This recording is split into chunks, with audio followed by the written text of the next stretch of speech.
దేవుని యొక్క అతి శ్రేష్టమైన నామమునకు మహిమ కలుగునుగాక. ఈ ఉదయకాలము మీకందరికీ వందనాలు తెలియచేస్తున్నాను. ఈ దినము మిమ్ములను బలపరచు దేవుని మాట. కృపా సమాధానములు మీకు కలుగునుగాక. రోమీలకు రాసిన పత్రిక 1వ అధ్యాయము 3వ వచనం. ఆయన మనకు కృపను సమాధానమును అనుగ్రహించేవారు. సంఖ్యాకాండము 6వ అధ్యాయము 26వ వచనంలో చూస్తే, యెహోవా నీ మీద తన సన్నిధి కాంతి ఉదయింపచేసి నీకు సమాధానము కలుగచేయును అనే మాటలు మనకు కనబడుతున్నాయి.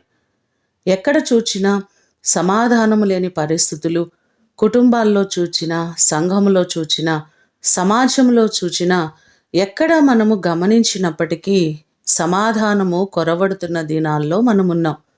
కానీ కీర్తనల గ్రంథము 29వ కీర్తన 19వ చరణంలో చూస్తే, యెహోవా తన ప్రజలకు సమాధానము కలుగచేసి వారిని ఆశీర్వదించును అనే మాటలు మనకు బైబిల్లో కనబడుతున్నాయి. ఆయన తప్పకుండా సమాధానమును అనుగ్రహించేవారు, సమాధానము చేత ఆయన మనలను నింపేవారు. ఈ మాటలు వింటున్న మీకందరికీ దేవుడు తన కృపను సమాధానమును అనుగ్రహించి ఆయన మిమ్మును ఆశీర్వదించునుగాక. ప్రార్థన చేసుకుందాం. పరలోకమందున్న మా తండ్రి, మీ ప్రశస్తమైన పాదములకు వందనాలు, స్తోత్రాలు. సమాధానకర్త అయిన దేవుడవు మీరే.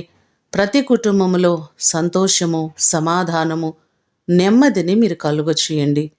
ఈ దినమంతా కూడా నీ కృపను సమృద్ధిగా ప్రతి వారికి మీరు కలుగచేయండి.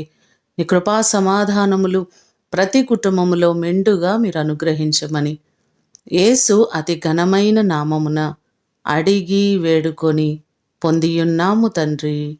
ఆమేన్. దేవుడు మిమ్ములను దీవించునుగాక.